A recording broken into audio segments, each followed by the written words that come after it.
Assalamualaikum warahmatullahi wabarakatuh. Jumpa bersama saya Haza di channel Untung Ditonton. Bagi yang baru nonton, saya ucapkan selamat datang di channel ini. Dan kali ini saya akan melanjutkan cerita yang berjudul Dia Mengincar Suamiku, yang ditulis oleh Mas Ramdan Nahdi. Yang kali ini memasuki part yang terakhir. Nah, seperti apa ending dari cerita ini? Tanpa berlama-lama lagi, yuk langsung saja kita masuk ke ceritanya. Sesampainya di belakang rumah, suasana begitu hening dan sepi. Tak ada orang. Bu Ismi, aku memanggilnya sampai mengedarkan pandangan. Ciak, ciak. Terlihat ada anak ayam keluar dari balik pohon sawit. Bulunya berwarna merah. Aku melangkah mundur. Anak ayam itu berlari ke arahku, cepat sekali. Semakin mendekat, tubuhnya semakin membesar. Sampai berubah menjadi sosok yang mengerikan. Dah, Lia, ucapku terbata. Ketika melihat bentuknya yang sudah jauh lebih menyeramkan dari sebelumnya, aku membalikkan badan. Tapi kaki ini seperti ada yang menahan. Bruk. Tubuhku terjungkal ke belakang. Seketika itu, punggung ini terasa sakit. Ditambah rasa perih di bawah perut saat aku bangkit. Dahlia sudah berdiri di hadapanku. Ia tertawa melengking seraya memperbesar tubuhnya, hingga melebihi pohon sawit. Jantung ini berdebar sangat kencang. Takut. Tak lama tubuhku terasa lemas sekali. Perlahan pandangan meredup. Pingsan. Saat aku tersadar, aku sudah berada di sebuah ruangan dengan selang infus yang menempel di tangan. Terlihat Mas Kai sedang tertidur di sofa. Mas, aku memanggilnya dengan suara pelan. Ia membuka mata dan sedikit bangkit. Kemudian duduk di sampingku dan mengecup tanganku. Kamu tidak apa-apa. Anak kita, Mas. Spontan aku memegang perut. Anak kita baik-baik saja, sayang. Walaupun kamu sempat mengalami pendarahan. Alhamdulillah ya Allah. Aku bersyukur kandunganku baik-baik saja. Seketika itu teringat dengan Bu Ismi. Bu Ismi, Mas. Kenapa Bu Ismi? Mas Kai tampak bingung. Dia diculik Dahlia. Diculik? Dia yang mengantar kamu ke rumah sakit ini, sayang. Bagaimana mungkin? Memangnya kenapa? Kok kamu kayak bingung begitu? Aku menceritakan kejadian malam itu. Kan Bu Asi sudah bilang, jangan keluar rumah, ucap Mas Kai. Aku kesal mendengar jawabannya. Ini malah menyalahkanku. Seandainya Mas ada di posisiku, apa yang akan Mas lakukan? Anggap saja Bu Ismi itu adalah aku. Mas akan melakukan hal yang sama denganmu. Kalau begitu, seharusnya Mas tidak perlu mengatakan tentang larangan itu. Aku sudah tahu, Mas. Mas Kai menghela nafas. Kamu masih marah sama Mas? Ya, selama Mas belum berkata jujur. Mas selalu berkata jujur. Kalau begitu, kenapa Mas pergi ke tempat itu? Tempat apa? Jangan pura-pura lupa, Mas. Maksud kamu tempat karaoke? Mas sudah bilang tidak pernah pergi ke sana. Mas tidur di hotel. Tuh kan, Mas bohong lagi. Sudahlah, aku capek. Mas juga capek. Sudah cepat-cepat datang ke sini. Reaksi kamu malah seperti ini. Tidak ada yang menyuruh Mas datang ke sini. Tapi Mas masih suami kamu, Vira. Apa kamu lupa? Bagaimana rasanya dilupakan, Mas? Sakit. Mas tidak pernah melupakan kamu. Mas selalu memikirkan kamu dan anak kita. Belajarlah untuk mengerti situasi. Saat itu, Mas memang sedang tidak bisa menghubungimu. Aku rasa minuman haram itu sudah mengubah kamu, Mas. Minuman haram apa? Bicara yang jelas. Lagi-lagi kamu pura-pura lupa. Mas Kai bangkit. Sepertinya kepala kamu terbentur keras, sehingga omongan kamu melantur seperti ini.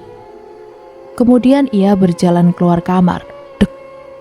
Hati ini sakit sekali mendengar ucapannya. Jangan pergi, Mas. Aku belum selesai ngomong. Bruk.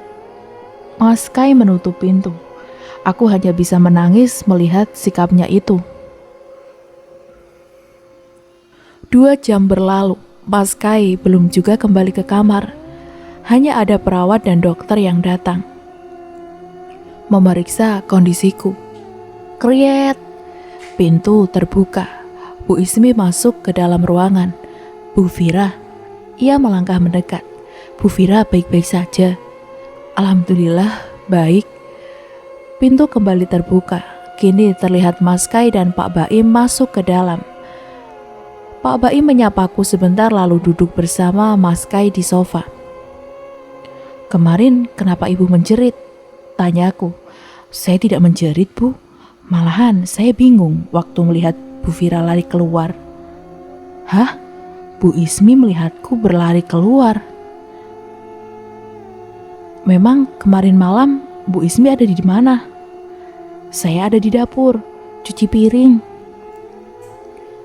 Jadi suara yang saya dengar itu suara siapa? Dahlia, sahut Mas Kai. Dia sengaja memancing kamu keluar. Iya Bu, sepertinya itu suara Dahlia. Soalnya saya tidak mendengar apa-apa. Saya cuma mendengar ibu memanggil nama saya. Pas saya menyusul ke depan, ibu sudah tidak ada. Lalu saya cari ke belakang, ternyata ibu sudah pingsan. Makasih Bu, sudah menolong saya. Aku tak terbayang jika Bu Ismi tidak cepat-cepat membawaku ke rumah sakit. Mas Kai bangkit. Sekarang saya mau tanya. Ia menatap Pak Baim. Apa Bapak yang bilang ke Bu Fira kalau saya pergi ke tempat karaoke? Wajah Pak Baim tampak panik. Tidak Pak, elaknya. Aku melihatnya lewat mimpi Mas. Sahutku berusaha membela Pak Baim. Berhenti mengucapkan hal yang tak masuk akal. Mas Kai marah. Sekarang saya tanya sekali lagi. Apa Bapak yang bilang pada Bu Fira? Pak Baim melirikku. Iya Pak. Kenapa Pak Baim bilang begitu? Padahal malam itu saya lagi tidur di kamar. Maaf Pak Kai. Soalnya malam itu saya ke kamar Pak Kai. Sudah mengetuk pintu berkali-kali, tapi tak ada jawaban. Saya pikir Pak Kai pergi ke tempat karaoke bersama Pak Fatir. Ya Allah Pak Baim, gara-gara Bapak, istri saya jadi salah sangka. Dia berpikir saya pergi ke tempat karaoke. Maafkan saya Pak Kai. Balas Pak Baim. Lain kali jangan begitu ya Pak. Saya jadi bertengkar dengan Bu Fira. Iya Pak. Aku menatap Mas Kai. Sekarang kamu percaya sama Mas? Tanyanya. Aku hanya diam, tak menjawab. Entah kenapa hati kecil ini masih belum bisa sepenuhnya percaya padanya. Melihat situasi yang sedang panas, Pak Baim dan Bu Ismi pamit pulang. Kini hanya ada aku dan Mas Kai. Namun dari tadi ia hanya duduk terdiam saja. Mas, aku minta maaf. Aku memecah keheningan ini. Seharusnya kamu lebih percaya Mas daripada orang lain. Mas Kai menjawab tanpa menatapku. Semuanya terlalu kebetulan Mas, jadi sulit rasanya untuk percaya sama Mas. Kamu ingat perkataan Bu Asih? Dahlia akan melakukan apapun untuk merusak hubungan kita. Mungkin mimpi itu hanya rekayasa dia saja. Kriet. Benar Nak Kai, mimpi itu hanya rekayasanya saja. Tiba-tiba Mbok Asih dan Pak Rohim masuk ke ruangan. Bangsa jin pandai merekayasa pikiran dan mimpi. Terkadang mimpinya tampak begitu nyata, namun sebenarnya itu tidaklah nyata. Ingat Dek Vira, mimpi buruk itu datangnya dari setan, jadi tidak sepatutnya untuk dipercaya. Timpal Pak Rohim. Kenapa mimpi itu bisa sejalan dengan ucapan Pak Baim? Tanyaku. Karena memang itu yang dia inginkan. Balas Mbok Asih. Dia. Siapa Mbok? Baim. Aku belum bisa mencerna maksud dari ucapan Mbok Asih. Begitu pula Mas Kai yang dari tadi hanya diam saja, tak menanggapi. Mbok Asih duduk di dekat kursiku. Nak Safira dan Nak Kai seharusnya tidak terlalu percaya dengan Baim. Ada sesuatu yang dia sembunyikan. Mbok yakin itu sesuatu yang tidak baik. Mbok sudah curiga saat pertama kali Mbok membelikan lonceng itu. Waktu itu Mbok melihat Nak Kai dan Nak Safira menumpang mobil Baim. Ternyata kalian tidak hanya bertiga. Ada Dahlia yang duduk di atas mobil. Sambungnya. Aku ingat, pantas saja loncengnya sempat berbunyi. Mbok pikir Dahlia hanya mengikuti kalian saja. Tapi malam harinya saat mobil Baim kembali lewat depan rumah, Mbok melihat ada Dahlia sedang duduk di sampingnya. Sambungnya lagi. Jadi maksud Mbok, Dahlia itu ada hubungannya dengan Pak Baim? Iya Nak Safira. Kecurigaan Mbok bertambah saat acara pengajian kemarin. Baim bilang sudah mengundang, tapi Mbok tidak ada di rumah. Padahal seharian itu Mbok ada di rumah. Mbok sengaja mengiyakan ucapannya, hanya ingin mengetahui sejauh mana ia bertindak. Aku menatap Mas Kai. Ia tampak terkejut sama sepertiku. Kenapa Pak Baim melakukan itu? Tanyaku. Mungkin Kai tahu alasannya, sahut Pak Rohim. Mas tidak tahu, sahut Mas Kai. Wajahnya berubah merah padam. Dari tadi Mas Kai uring-uringan tak jelas, sembari melihat ponselnya. Duduk dulu Mas, ucapku yang ikut pusing melihat tingkahnya. Kamu kok bisa tenang gitu? Aku juga kesal Mas, tapi buktinya masih belum jelas. Belum jelas gimana? Mbok Asih sendiri yang bilang. Waktu pertama kali aku bertemu Mbok Asih, kamu bilang, jangan terlalu percaya dengan ucapannya. Mas Kai duduk di dekatku. Itu dulu sayang, tapi setelah pindah ke rumah itu, ternyata dia banyak membantu. Pak Baim juga banyak membantu kamu Mas. Sekarang, kenapa kamu tidak mempercayainya? Kok kamu terkesan membela Pak Baim? Bukan membela, Mas. Kita tidak bisa menghakimi seseorang hanya dari penuturan satu pihak saja. Kita harus mendengar penjelasan dari Pak Baim juga. Gimana mau dengar penjelasannya? Dari tadi saja dia ditelepon tidak bisa dihubungi. Mungkin dia lagi di jalan. Setidaknya teleponnya tidak dimatikan. Ini malah jadi membuat Mas tambah curiga.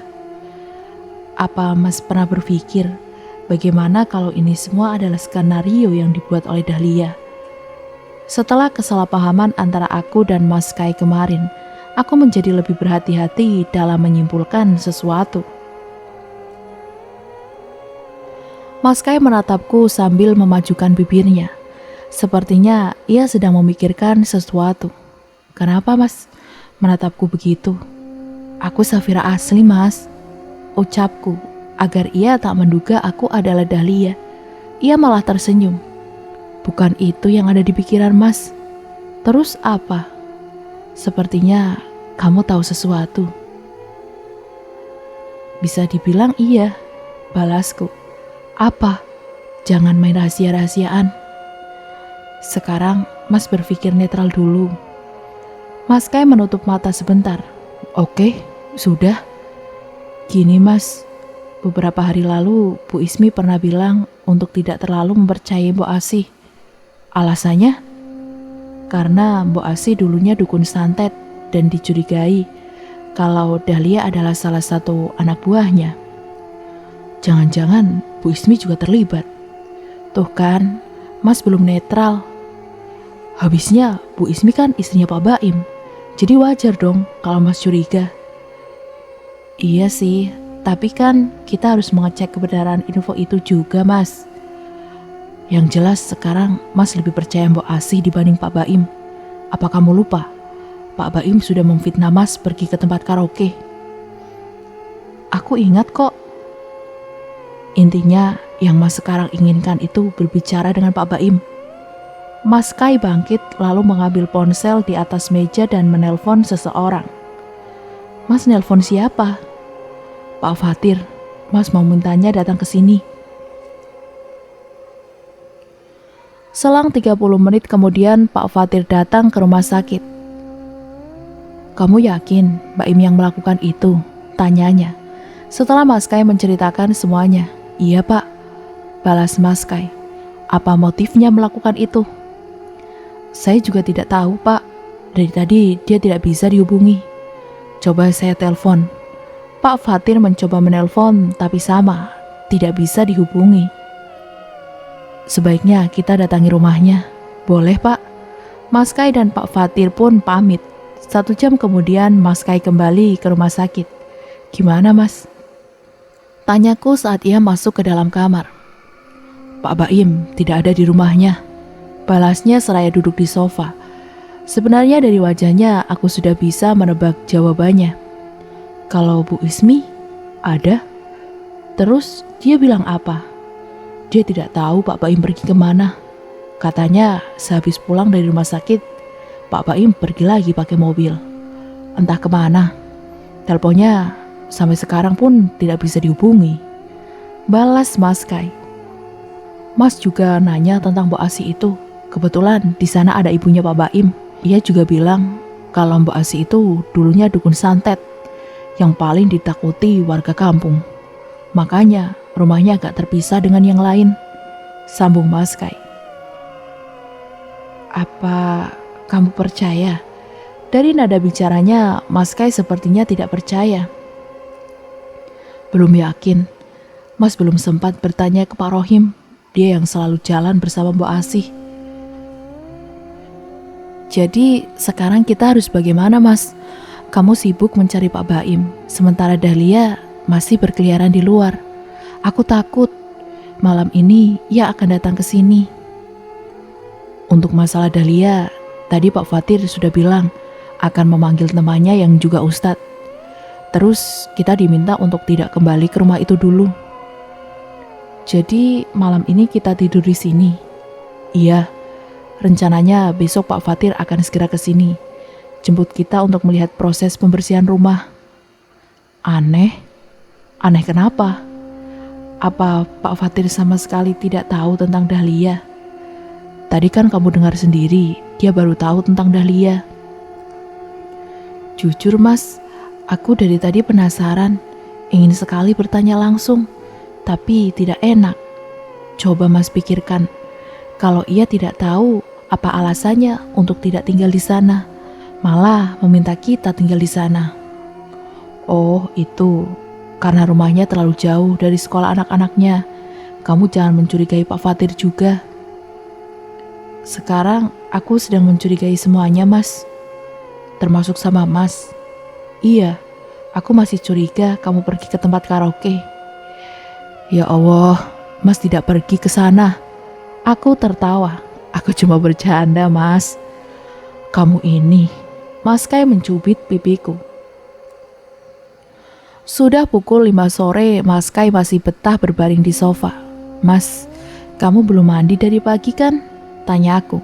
Iya, balasnya singkat. Lalu kembali berkutat dengan ponselnya. Mandi Mas, bau badan kamu tercium sampai sini loh. Masa sih?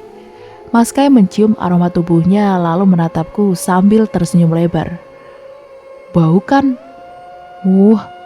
Ya sudah, Mas pulang dulu sebentar.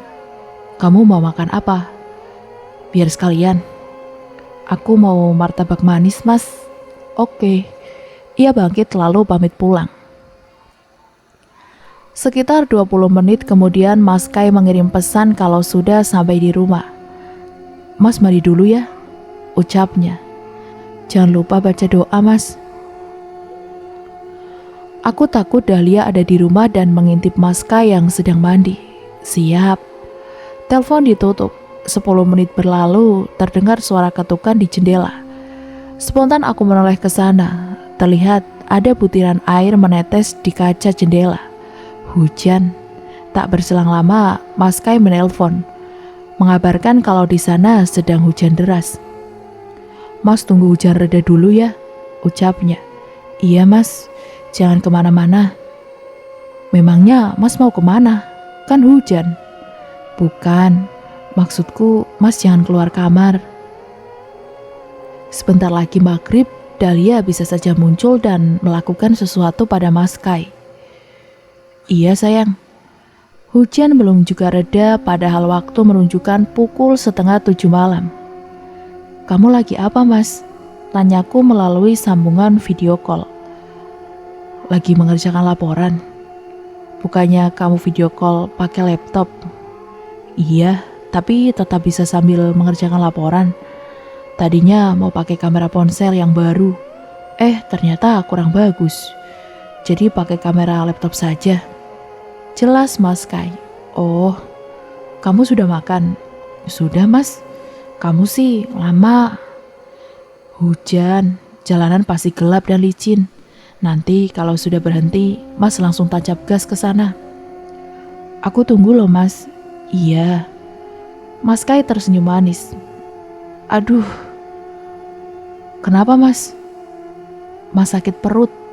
Aku pun tersenyum. Aku kira kenapa. "Mas ke kamar mandi bentar ya." "Oke Mas, jangan dimatikan." "Iya."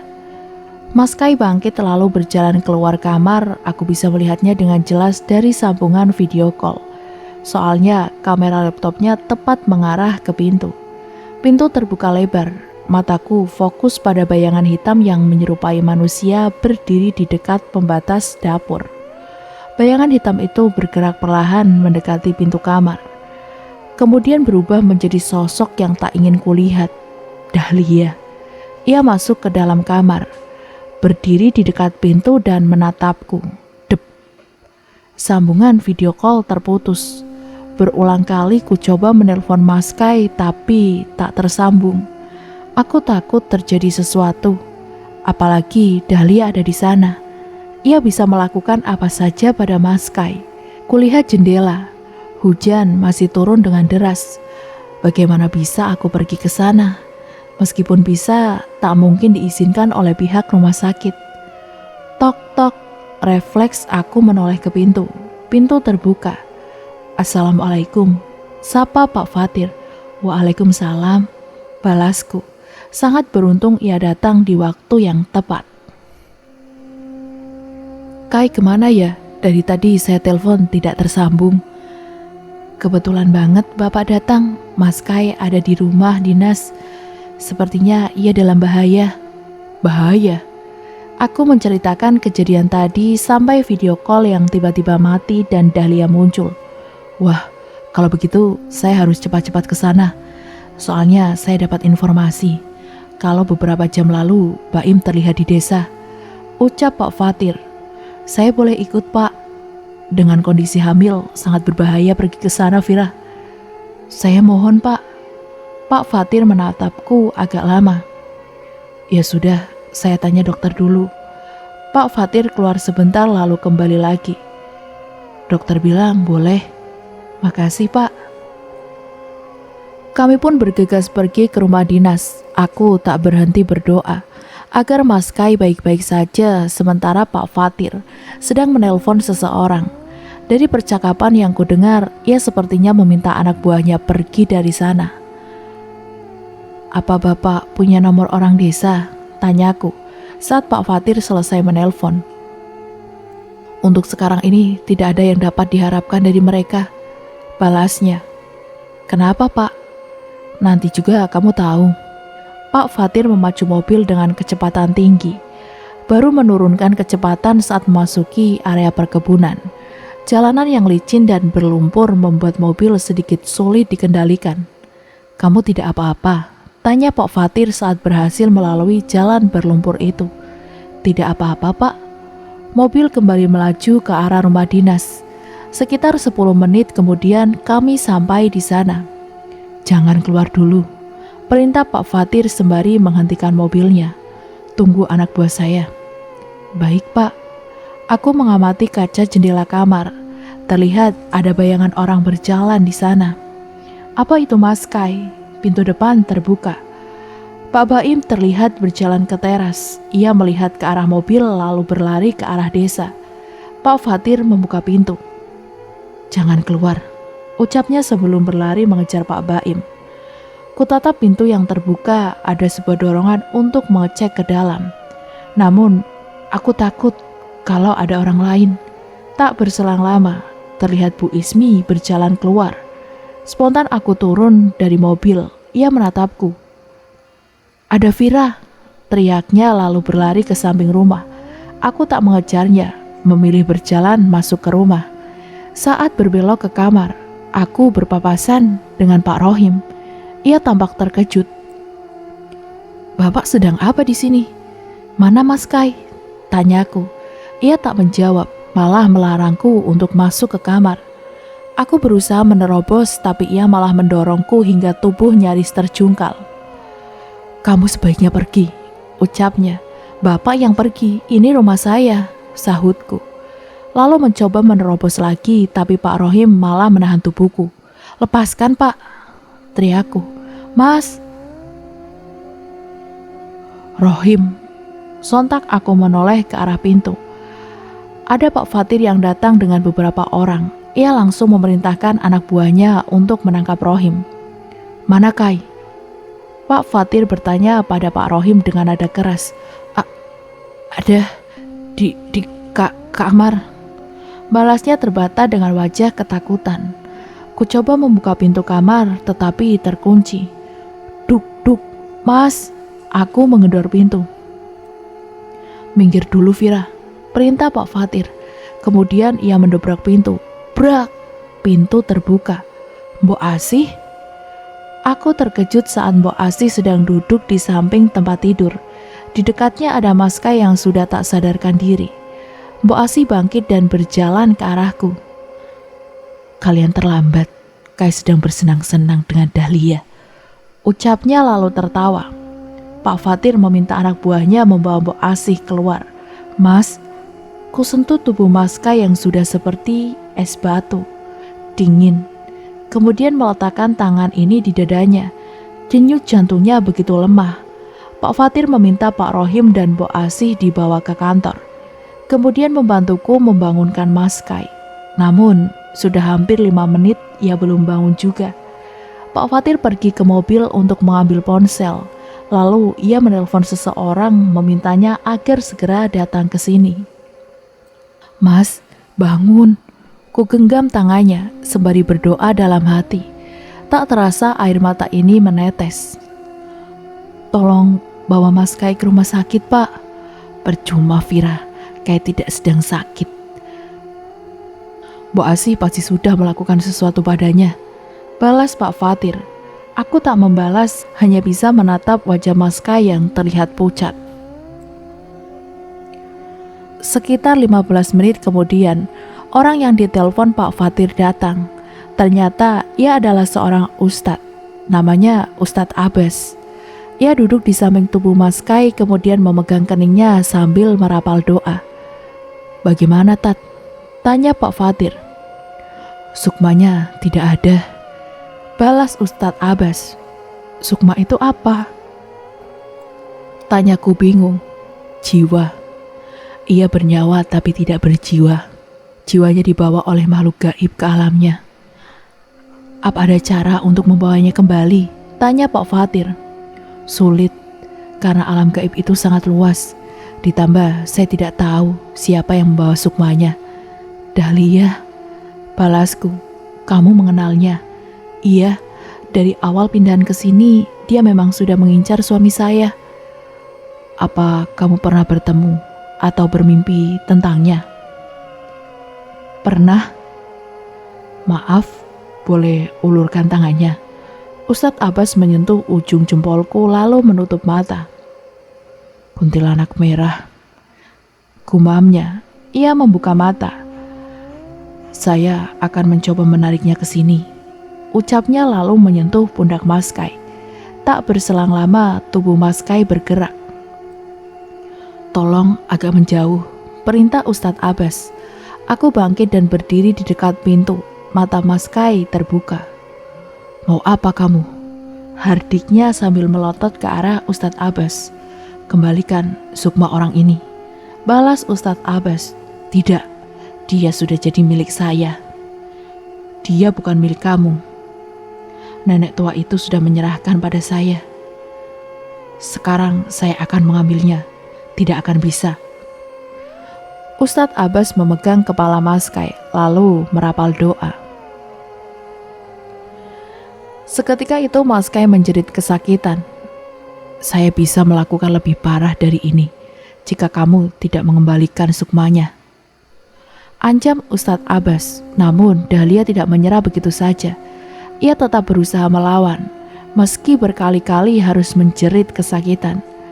Baik, saya akan mengembalikannya. Ucap Dahlia yang ada di tubuh Maskai.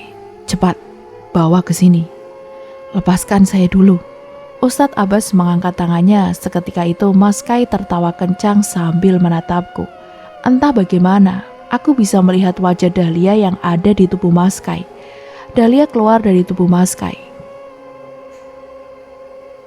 Kamu ikut saya, ucapnya sembari memegang kepalaku.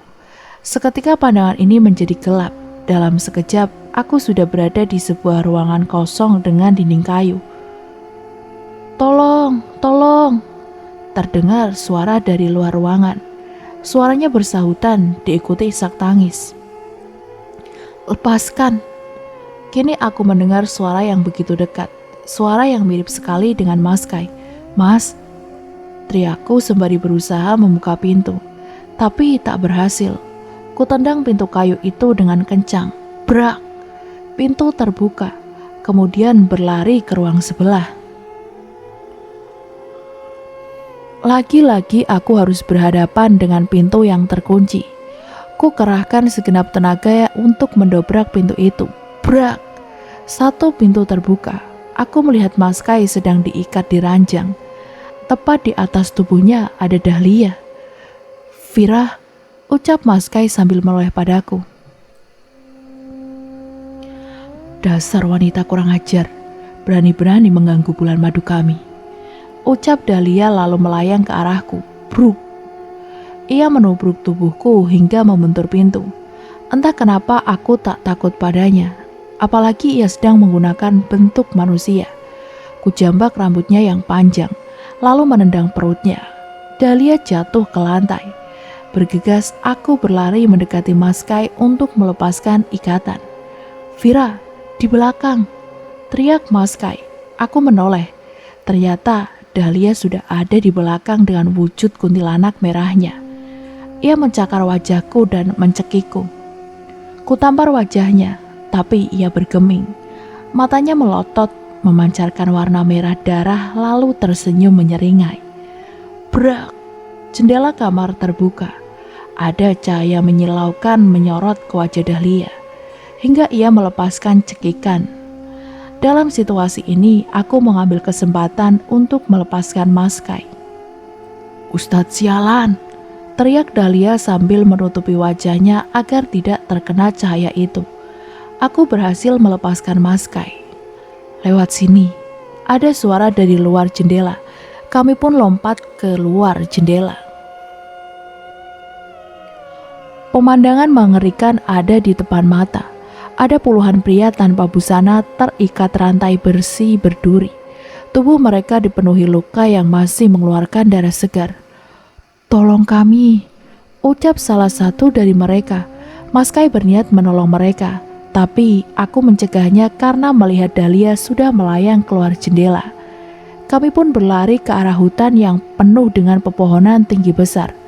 Mau kemana kalian? Dahlia mengejar kami. Bruk! Aku tersandung akar pohon. Dahlia meraih rambut dan menarik dengan kencang. "Ah, Mas!" teriakku. Mas Kai mencoba membantuku, namun tangan Dahlia lebih dulu meraih lehernya. "Kalian tidak akan bisa berlari," ucap Dahlia lalu tertawa melengking. Kurai tangan Mas Kai lalu menatap wajahnya. Aku berdoa memohon pertolongan. Pertolongan itu pun datang, lagi-lagi dalam bentuk cahaya yang menyilaukan. "Jangan ikut campur," teriak Dahlia sembari melepaskan tangannya. Mas Kai membantuku berdiri, lalu kami berlari ke arah cahaya itu. Cahaya yang begitu menyilaukan mata. Saat cahaya itu hilang, aku sudah ada di kamar. "Alhamdulillah," ucap Ustadz Abbas yang ada di dekatku. Tak berselang lama setelah aku terbangun, Mas Kai membuka mata. Kemudian kami dibawa ke rumah sakit dengan menggunakan mobil.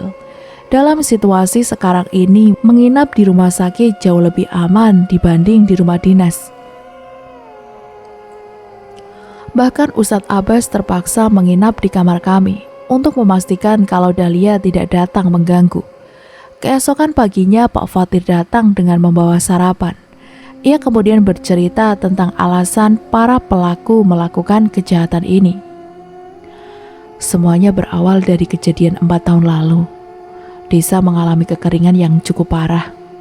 Warga pun melakukan protes pada perusahaan karena mereka menuduh kalau semua itu gara-gara perkebunan sawit. Cerita Pak Fatir. Waktu itu Pak Fatir masih menjadi asisten kebun sama seperti Mas Kai. Perusahaan sudah berkali-kali melakukan diskusi dengan warga, bahkan membuatkan sumur air di beberapa tempat. Namun, warga malah meminta ganti rugi yang lebih besar. Perusahaan menolak tuntutan ganti rugi itu. Dan mulailah terjadi hal-hal janggal. Banyak pekerja yang tiba-tiba sakit. Sempat juga terjadi kesurupan massal. Gangguan paling parah menimpa Pak Aldi dan keluarga yang pada saat itu menempati rumah dinas. Ucap Pak Fatir. Setelah Pak Aldi meninggal dunia, saya diangkat menjadi manajer.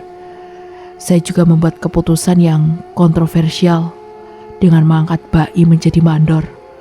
Sambungnya. "Memangnya ada apa dengan Pak Baim, Pak?" tanyaku. "Dia adalah preman desa. Keputusan saya mengangkatnya untuk mengurangi konflik dengan warga. Kami pun mulai mempekerjakan warga sekitar. Alhasil, gangguan yang dialami pekerja pun mendadak hilang," balas Pak Fatir. Saya tidak menyangka kalau Baim memiliki rencana lain.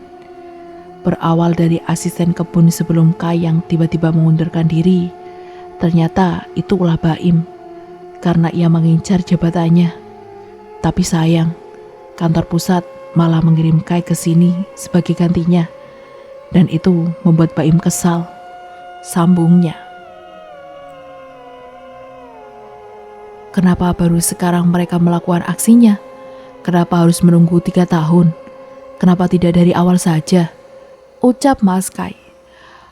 "Mereka menunggu kami lengah, membuat situasi seolah-olah aman. Sampai saya pun terpengaruh untuk meminta kamu tinggal di rumah dinas itu." "Seharusnya rumah itu untuk Bapak. Kenapa Bapak tidak tinggal di sana?" tanya aku. "Saya sudah punya rumah di dekat kantor. Saya melihat kalian berdua masih tinggal di kontrakan yang jauh dari kantor. Saya langsung menyetujui ide Baim untuk meminta kalian tinggal di sana," balas Pak Fatir. "Saya pikir rumah itu aman-aman saja.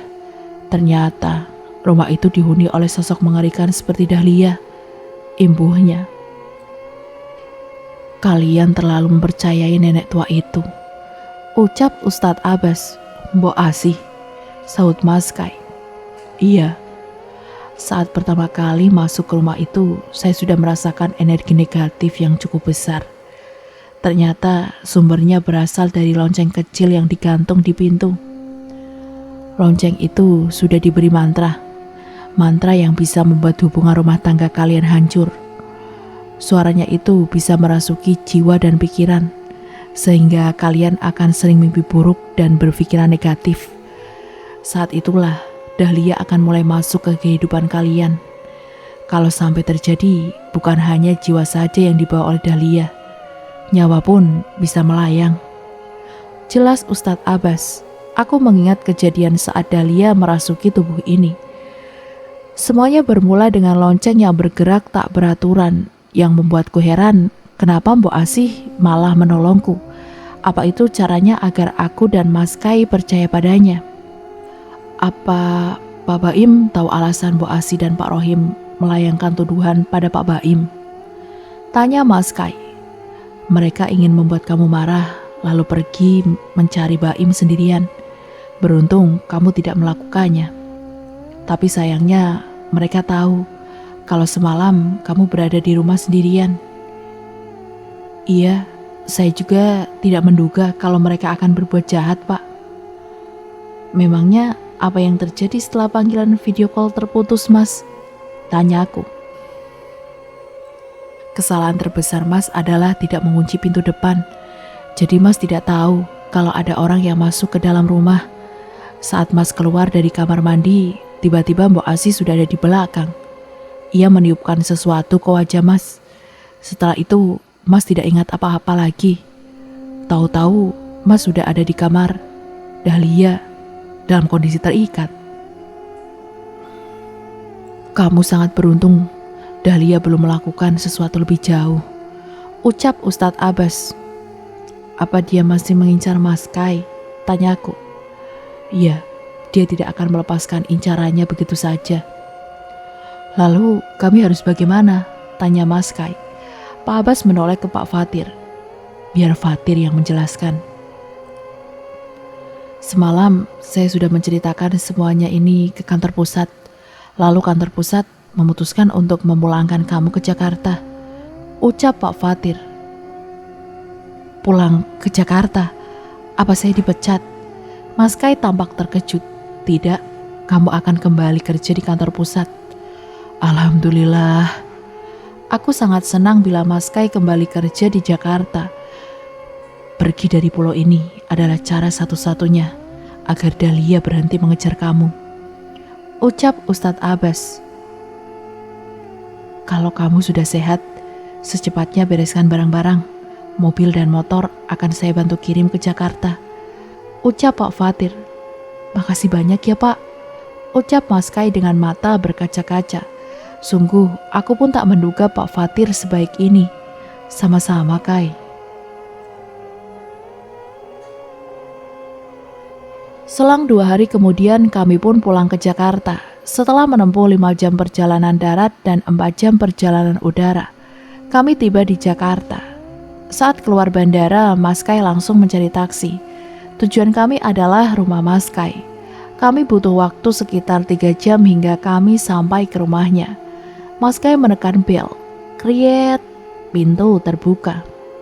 Den Kai, Non Safira. Bi Inah pembantu Mas Kai menyambut kedatangan kami. Kok ibu tidak bilang ya? Ibu juga tidak tahu Bi, balas Mas Kai. Ibu ada di kamar. Bi Inah berlari ke kamar ibu. Bu, ada Den Kai sama Non Safira. Ibu terkejut melihat kami. Fira? Ia langsung memelukku. Kamu kok tidak bilang-bilang mau pulang? Mas Kai mendadak ingin pulang Bu, balasku. Kai, ibu menoleh pada anak satu-satunya itu.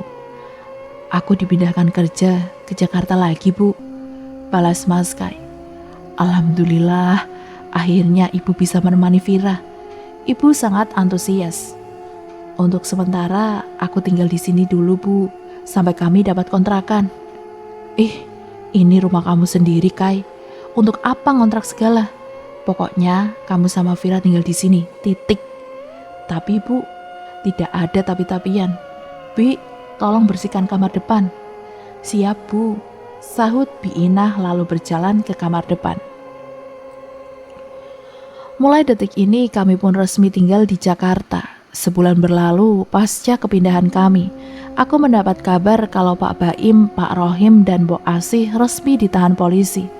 setelah kantor pusat melaporkan perbuatan mereka. Sampai sekarang, kantor pusat masih melakukan pendekatan dengan warga agar kejadian seperti itu tak terulang, ucap Mas Kai sembari berbaring di atas tempat tidur dan menatap televisi. Kenapa Bu Ismi tidak dipenjara juga? Dia sekedar tahu dan membantu suaminya saja. Tetap saja itu salah, Mas. Ya, tapi Mas tidak bisa berbuat apa-apa. Itu sudah jadi keputusan pihak polisi. Dan kantor pun tidak menuntutnya. Oh, ya sudah kalau begitu. Sekarang lebih baik tidak mengingat-ingat atau membahas kejadian itu, sayang. Iya, Mas. Dan akhirnya cerita pun selesai. Nah, gimana menurut kalian teman-teman cerita kali ini? Sampai berjumpa kembali lagi ya di cerita misteri terbaru selanjutnya. Dan jangan lupa untuk like, komen, dan subscribe serta nyalakan juga tombol loncengnya. Apabila terdapat salah-salah kata, saya mohon maaf yang sebanyak-banyaknya. Terima kasih dan wassalamualaikum warahmatullahi wabarakatuh.